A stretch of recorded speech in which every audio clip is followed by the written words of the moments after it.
Hi friends, welcome to Kanaka's kitchen Telugu daily routine. ఈరోజు మన log చూసారంటే ఇంకా దిమ్మ తిరిగిపోవాల్సిందే. నేను ఏమేమి వండాను ఏంటి అనేది తప్పకుండా అసలు మిస్ అవ్వకుండా చూడండి, స్కిప్ చేయొద్దు. ప్రొద్దుటే లేచి చక్కగా ముగ్గది పెట్టేసాను. నేను ఇంట్లో పనులు అది చూసుకుంటుంటే మాధు ఏమో పైకి ఎక్కి చక్కగా తన పండించిన పంటలన్నీ కోసుకొని కట్ చేసి తీసుకొచ్చేసింది అనమాట. 4 రేకలున్న 5 రేకలున్న మొత్తం అన్ని ఆకుకూరలు అన్నీ కట్ చేసుకొని వచ్చింది చక్కగా. అవన్నిటితో ఏదో వండుకుంటుందంట. అవి ఏంటి అన్నది చూపిస్తాను మీకు.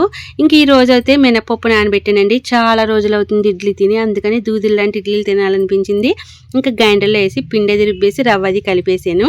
ఇంకా పల్లీలు, పచ్చిమిర్చి ఏపేసి పక్కన పెట్టుకున్న, కొబ్బరి కూడా పైన చెక్కు తీసేసి మంచిగా రెడీ చేసి చట్నీ ప్రిపేర్ చేసేసాను. కొంచెం చింతపండు, కొంచెం బెల్లం వేసి రుబ్బాను అనమాట. లైట్ స్వీట్నెస్ వేస్తే చాలా బాగుంటుంది చట్నీ అని చెప్పేసి. ఇంక ఇడ్లీలు చూసారా, రేకులు మధ్యలో కాడ లేదు, అయినా సరే ఒకదాని మీద ఒకటి పెట్టి ఎలా చేస్తాను చూడండి. దూదులు లాంటి ఇడ్లీలు చూసారా, వేడిగా. ఇంకా గిన్నెడి చట్నీ పెట్టుకున్నాము. ఇంకా అందరికీ అలా పెట్టించేసాను. సూపర్ అనమాట. తింటుంటే అసలు ఇడిచిపెట్టబుద్ధి అవ్వలేదండి.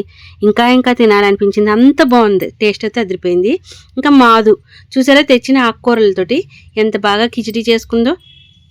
ఇంక ఈరోజు తెచ్చిన చికెన్లో, తన డైటింగ్ ఫుడ్లో చికెన్ తోటి ఎలా చేసుకుందో చూడండి. ఫ్రై చేసింది, కొంచెం ఆకుకూరలు అవి వేసుకుంది. తను ఏమేమి వేసిందో మరి. ఇంకా నాకు జుట్టు కోడి అంటే గుడ్లు కోడి తీసుకొని వస్తే ఆ గుడ్లు అవి సెపరేట్గా కొంచెం కూర చేసి ముందు ఇంత అన్నం వండుకొని తిన్నాము.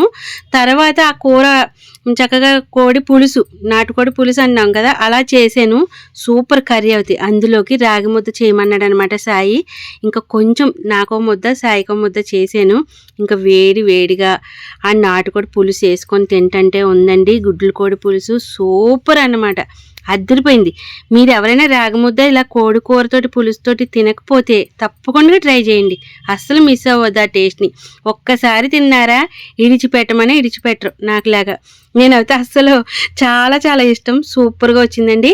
మేము రాగి ముద్దలోకి అది వేసుకొని తిన్న తర్వాత ఇంకా గ్రేవీగా ఉంది కదా, కొంచెం ఎక్కువగా, కొంచెం రైస్లో వండుకోవడానికి కొంచెం థిక్గా మళ్ళీ కొంచెం ఎగరబెట్టాను అనమాట దగ్గరికి వచ్చేలాగా. సూపర్ టేస్ట్ అనమాట. చాలా బాగా వచ్చింది కూర అయితే, అదిరింది. మీరేం వండుకున్నారు ఏంటి అనేది తప్పకుండా కామెంట్ చేయండి. వీడియో మొత్తం పూర్తిగా చూసిన తర్వాత లైక్ చేసి కామెంట్ చేయడం మాత్రం మిస్ అవ్వద్దు మీరు, సరేనా? ప్రతిరోజు లాగు పూర్తిగా నేను ఏం వండాను ఏంటి, ప్రొద్దున నుంచి సాయంత్రం దాకా ఏమేమి చేశాను అనేది ప్రతిదీ వీడియోలో పెడుతూ ఉంటాను. తప్పకుండా చూసి కామెంట్ చేయండి, ప్లీజ్ సపోర్ట్ చేయండి. చూసారా, నేను ఏం వండుకుంటున్నాను ఏంటి అన్నది అన్నీ మీకు చెప్తున్నాను, కానీ మీరు కమెంట్లో కూడా చెప్పకపోతే ఎట్లాగా? అదేంటబ్బా అలాగా అడిగితే చెప్పుకోమా, ఒకరినొకరు పక్క నుండి మాట్లాడుకున్నట్టే ఉండాలి.